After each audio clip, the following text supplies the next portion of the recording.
Hello, my name is Ariel Lynch, and thank you for joining our refresher course on understanding chassis. In this webinar, we will explore the intricacies of chassis billing, adjustments, and disputes. In this webinar, we'll cover the following topics. What is chassis? We'll also learn about different ways chassis can be billed, best practices for adjusting and disputing chassis charges, and meet the team behind the scenes. So, let's get started. What is chassis? A chassis is a special trailer or undercarriage used to transport ocean containers over the road. A chassis will be necessary for a shipment traveling by truck and will incur a chassis fee. A triaxle chassis will be used for overweight FCL shipments traveling by truck. And as you can see here to the right, this is an example of a bare chassis. Bare chassis means there's no container.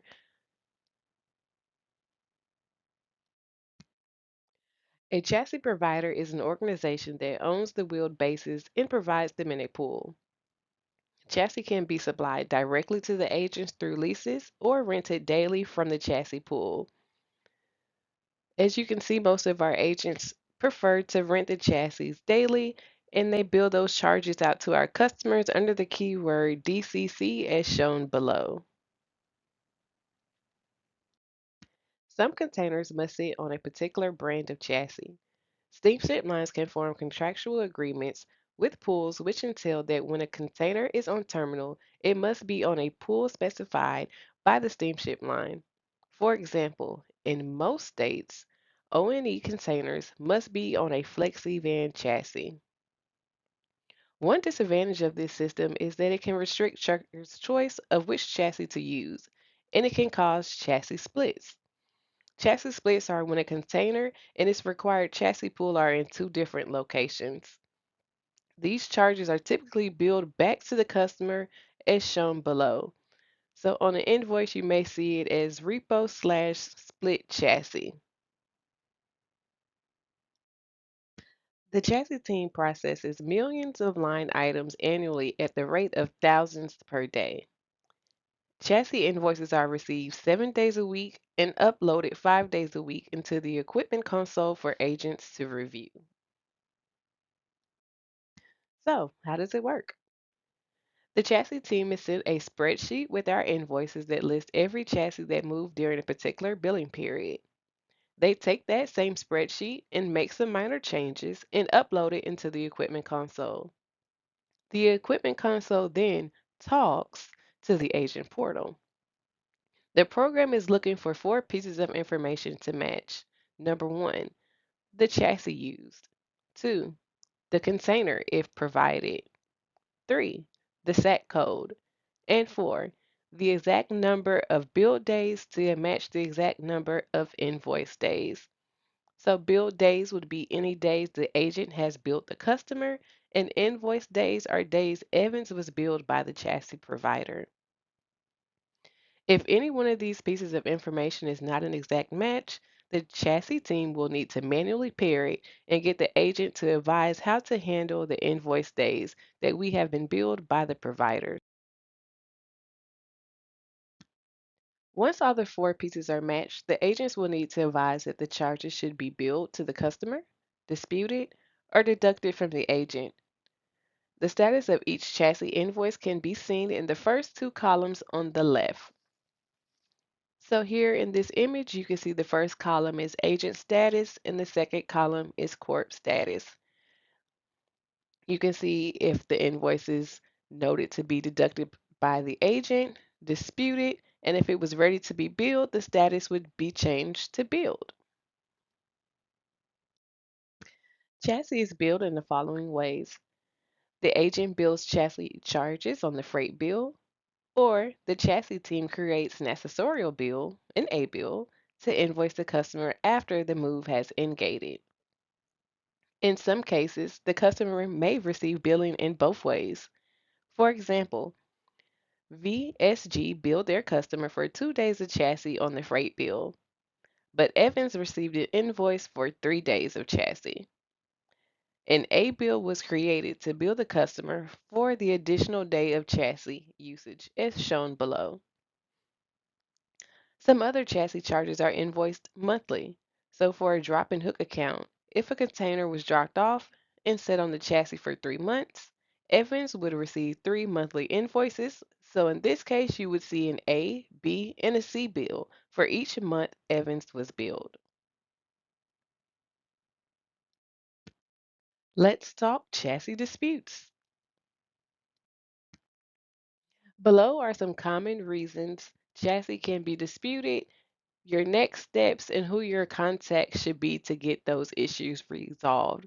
Because in not every scenario will the chassis team need to be involved in chassis disputes, such as the rates billed to a customer. The chassis team has no place in those disputes. That is between the customer and the agent.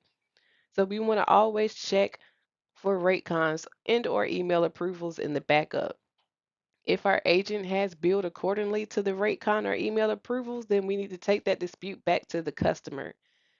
If the agent did not follow the rate con, or if there is not a rate con on file, then we need to go to the agent to request those approvals from them. They either have to show us where they got their chassis rate approved or advise us to reduce it to what the customer is willing to pay. But we will need those approvals, and that dispute would only be handled between the customer and the agent.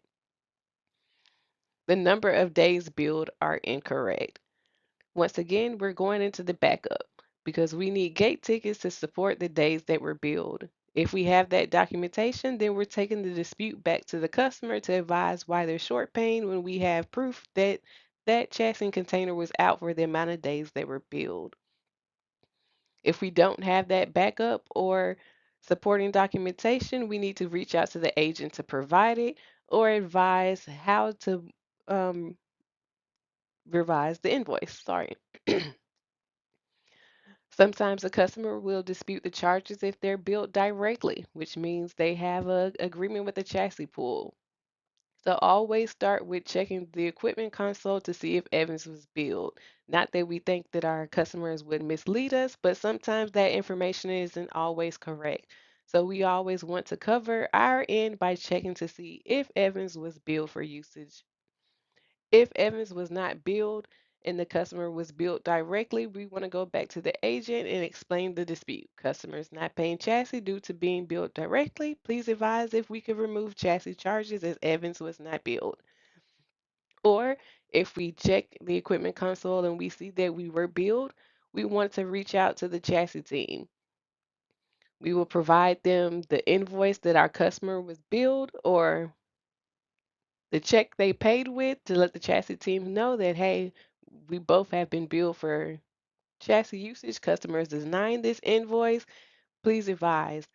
At that time, the chassis team will be able to review and indoor process a dispute for chassis. A bill discrepancies.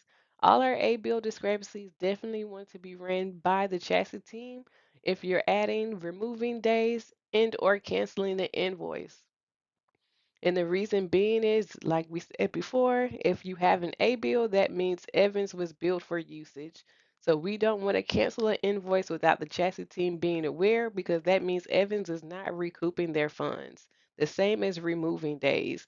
If the customer is saying we need to remove days, we need the chassis team to approve that because somewhere we're going to have to get that money back that we've already paid, whether it's from getting a refund from the steamship line or deducting the agent, but never cancel or remove days from an A bill without discussing this information with the chassis team first. And sometimes you may have to reach out to the agent because an A bill could be denied because of the customer saying it doesn't belong to them. It's the wrong bill to code.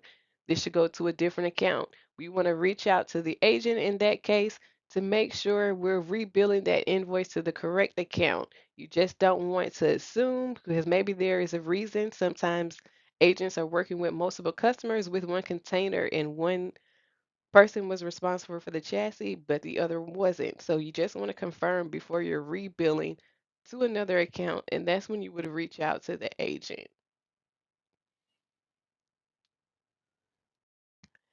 Below are the three major signs that a customer may be disputing chassis charges. If you're pulling your customer statement and you see a reoccurring thread of the customer short paying all chassis charges billed, check the backup for rate agreements.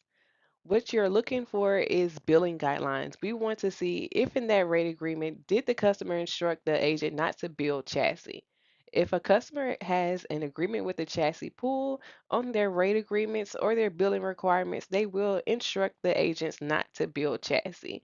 And in this case, that could be why they are short paying the charges. If you check the backup and there's no rate agreement or billing requirements that suggest this information, reach out to the customer and just ask, hey, I've noticed you short paid all the chassis that is being billed on your account. Do you have an agreement with the steamship line? If yes, then we need to make the agents aware that they should not be billing chassis to this customer unless it's terminal owned chassis. Lastly, you can also check the equipment console.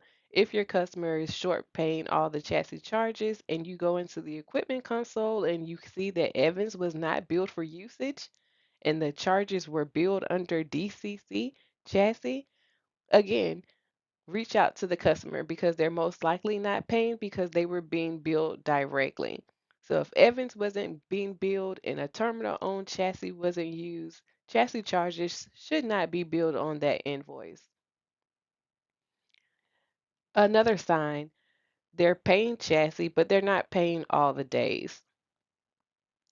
First, start off by checking the backup for gate tickets to confirm if the agents are billing the correct number of days. If the agent billed 4 days, we needed gate tickets that say the chassis was out for 4 days. If there are no gate tickets on file, reach out to the agent to confirm the correct number of chassis days being billed. You can also rely on the equipment console. If Evans was billed for chassis usage, you can compare those same dates to what the agent billed. But at the end of the day, with chassis disputes, we always need the backup, so we should have gate tickets to match what the customer is being billed. Lastly, the biggest red flag, A bills aging. If you have a customer who seems to be paying all of their invoices, but they're just leaving out those A bills, reach out to the customer to find out why they aren't paying that invoice. Sometimes they're not just ignoring it, they think it's a duplicate invoice, or they think they might have paid chassis somewhere else. Research that invoice and then explain to the customer what those charges are for. Also, confirm that the charges are valid. Maybe they're not paying it because the freight bill got revised and those 4 days were billed there, and now this is an actual duplicate. So make sure you're researching your A bills, confirming that the charges are valid, and explaining to your customer what those charges are for. Because sometimes they're just ignoring it because they don't know what it is and they're waiting for us to explain or hoping it will just drop off. But don't let those A bills age on your account. If those charges need to be disputed, we would like to know as soon as possible to make sure we're staying within the window of disputes for chassis providers and steamship line requirements. The earlier chassis disputes are processed, the better. Depending on the chassis provider and or the steamship line, there could be a small window to enter chassis disputes. As soon as you have a valid reason for the dispute from the customer or agent, be sure to notify the agent, and if Evans was billed for usage, notify the chassis team as well. Only members of the chassis team can assist with processing disputes with the chassis providers and or steamship line. Freight bill chassis disputes. So, your customer has received a bill with no letter behind the pro, and they question and dispute the chassis charges. To be 100% exact that Evans was not billed, use the equipment console to search by the pro number and the chassis number. If you find no charges and wish to remove chassis at that point, you will need to reach out to the agent. The chassis team did not bill the charges and will not be able to authorize the removal from the customer's invoice. Please allow the agent through request to provide supporting documentation to assist with collection efforts. If documents are not provided and or no response is received, Proceed with an agent deduction. A-bill chassis disputes are handled a little bit differently. So your customer has received an accessorial invoice, an A-bill, that's a bill with a letter behind the pro number, and they question/dispute the chassis charges.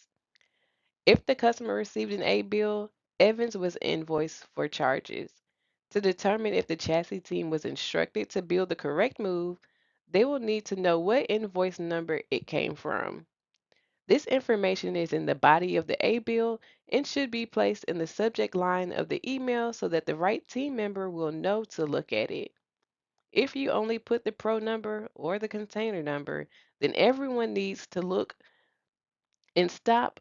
And those things are usually saved when people are having free time, hoping that someone else will do the work. So, for an immediate response when you're sending these disputes to the chassis team to assist, make sure you're putting the chassis provider's invoice number, which you can see highlighted below here, in your subject line and include the pro number. Always make sure you're providing the chassis team with details as to why the customer and or the agent is disputing the charge.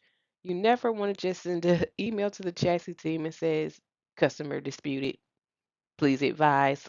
Like, what are they advising on? Why are they disputing? Is it too many days? Is it the wrong container? Um, is it the wrong customer? Make sure you're giving those details so the chassis team knows how to advise or how to even go back to the chassis provider to request a refund or to even process the dispute. Let's dive right into chassis adjustments. If you receive a request from an agent to add chassis charges to a freight bill, please check the rate date. Only add chassis to an invoice if it was billed within the last 2 weeks from the rate date. If you're adding chassis pool charges, not terminal owned chassis, and the invoice was billed within the last 2 weeks, add chassis using the keyword DCC. If the invoice is older than 2 weeks, tell the agent to reach out to the chassis team to create an A bill for the chassis charges. Doing so will decrease the chances of duplicate billings to the customer. Here is an example of what that chargeback form or adjustment would look like. And I want to try to focus on the reason here. It is very important that when you're adding chassis to a freight bill, that you are putting in your reason how many days you're adding. Like we were saying before, the equipment console and the agent portal talks to each other.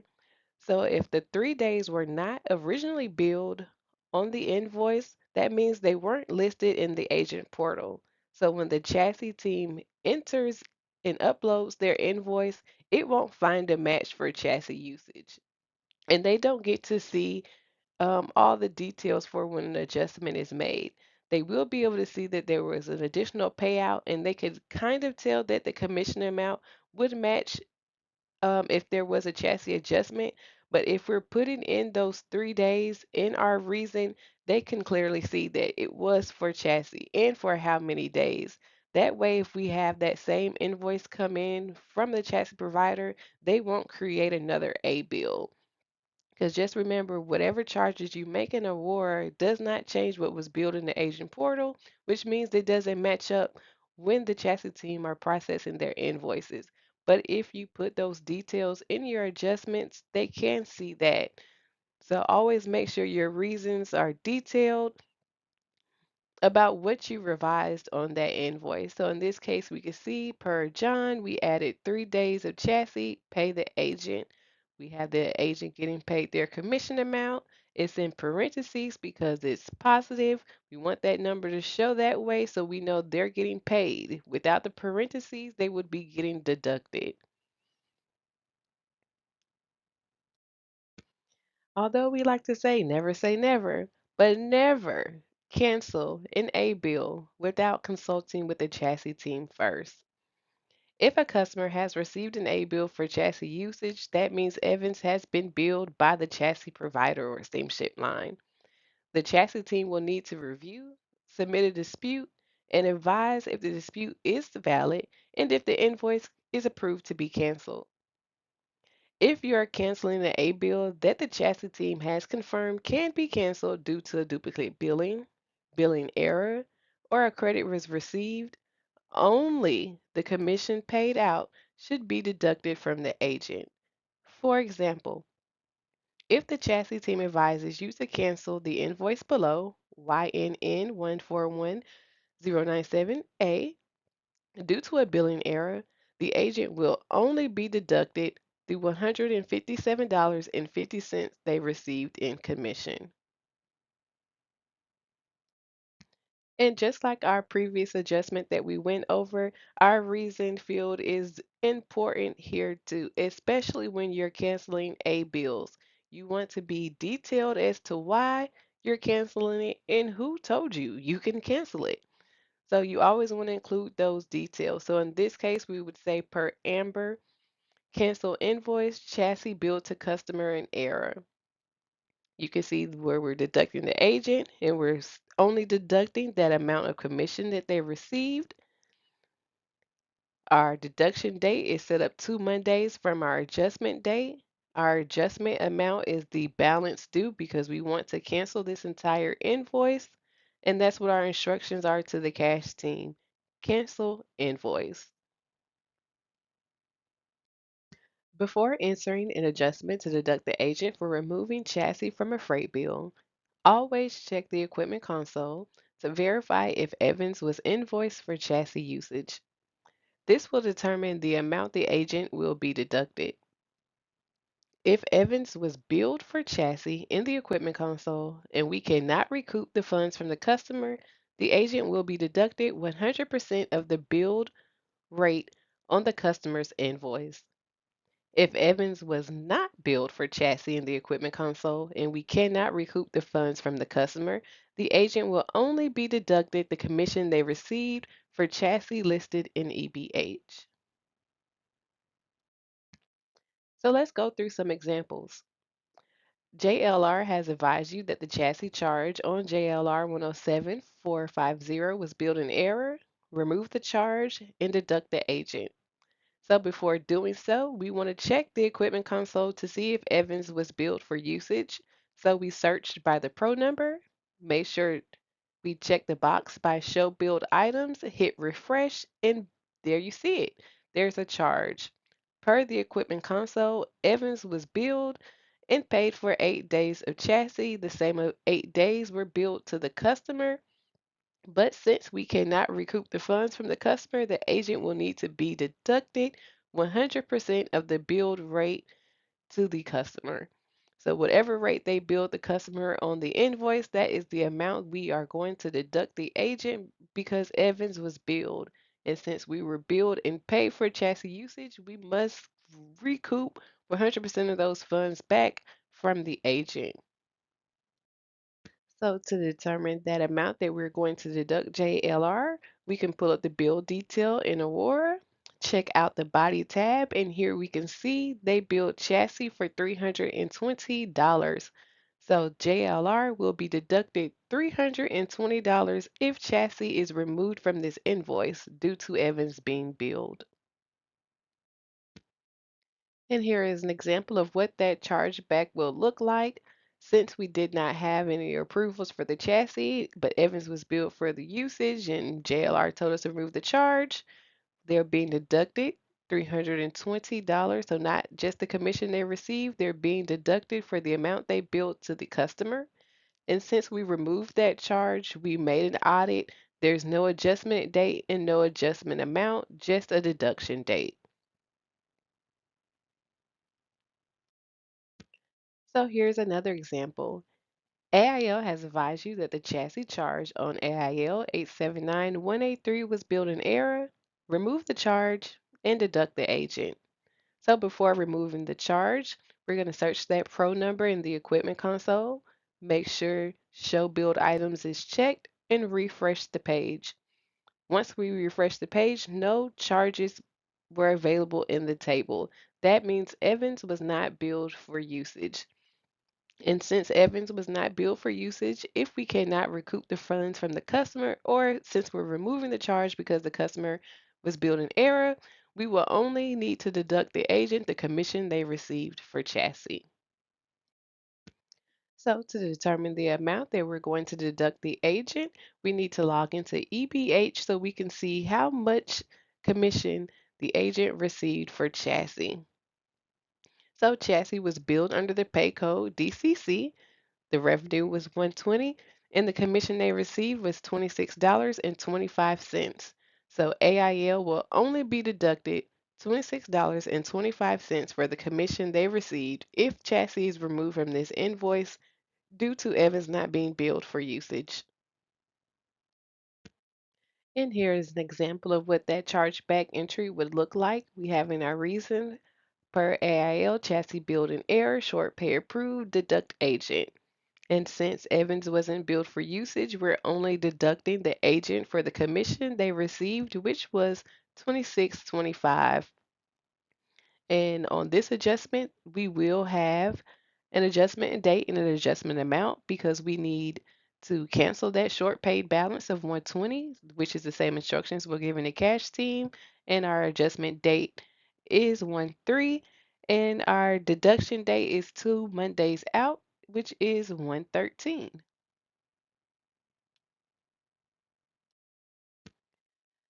So any changes to an invoice, whether it's the rate that's billed or the amount that's billed, can reflect changes to an agent's commission. So chassis is no different.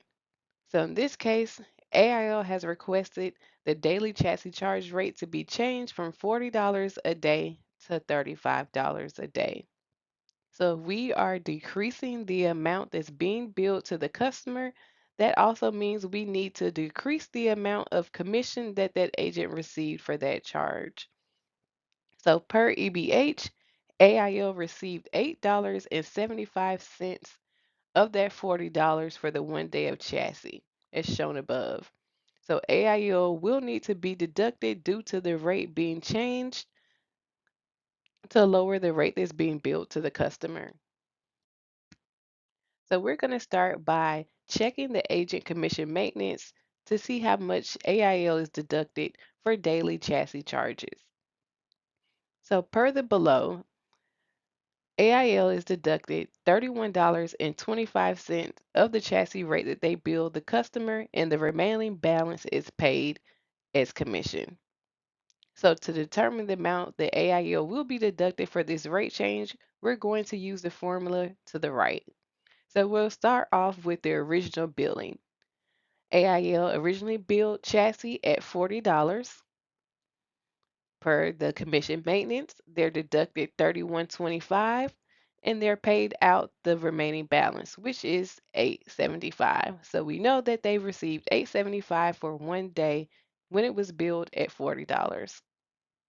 So now we're going to use that same formula, but we're going to use the new rate. So the new rate they're billing is $35 a day. We're going to subtract their chassis deduction of 31.25 and our balance is 375. This is the new commission amount. If AIL billed the rate correctly, they would have only received $3.75. But since they billed it for $40, they received $8.75. So since we're decreasing, we need to get that money back that we have overpaid them. So we're going to take our original commission amount of $8.75 and subtract the new commission amount, which is $3.75, and we get $5. So we'll be deducting AIL $5 for reducing the daily chassis charge from $40 to $35. And here is an example of what that chargeback entry would look like. We have removed $5 from the pay, so the invoice amount went down $5, and we updated that as our chargeback code that it was rated incorrectly, and we gave our reason per AIL, change the chassis rate from $40 to $35 a day and deduct the agent. So we have AIL be deducted just for that $5 in difference. We're not taking back the entire commission paid, just the amount that was overpaid due to the rate decreasing. We only have a deduction date because we've already gone into the invoice and adjusted that amount, so we won't have an adjustment date, an adjustment amount, and there's no instructions to the cash team because we did the audit on our end. The chassis team is made up of 12 individuals with experience ranging from 18 months to 15 years in the industry. This team handles all the chassis charges that are invoiced by the chassis providers. This list is also a list of our most common providers. Our team is led by Wendy G. Andrea and Carol handle track. Amber and Katie work with DCLI. Both Kellys handle HRCP invoices. Maya works with South Carolina Ports. Deborah handles CCM. Linda works with FlexiVan. And Randy works with NACPAC. Together, Wendy, Carol, and Kelly will handle other smaller accounts, and Rebecca is the one who sends the invoices, those A bills, and back up to the customers. If you ever have a question for the chassis team or you're entering a dispute, the best way to contact them is to email chassiteam@evansdelivery.com. If you know the invoice number, please place it in the subject line. If you do not know the invoice number, please enter the pro number and the chassis number in the subject. If for any reason you have not received a timely response, that means a response within 24 hours from that chassis team email, please email Wendy G for assistance. Also, she's available if you have any chassis related questions. Maybe you just want to dive deeper and want to know how it works, or you still have some questions about the process of an A bill. Wendy G is always happy and available to assist you with any of those questions. Below are a list of additional contacts provided by Wendy G. There's often times where collectors have sent questions to the chassis team that should be handled by different departments, and this list should help you get in contact with the right people to help. So for tows for chassis, that would be handled by the per diem team and or through the safety department. Maintenance and repairs for chassis is also handled by the per diem team. Agents are responsible for creating their own bookings through the various pools, so the chassis team would not be able to assist with them getting a pool chassis. Chassis leases are handled by the equipped lease department.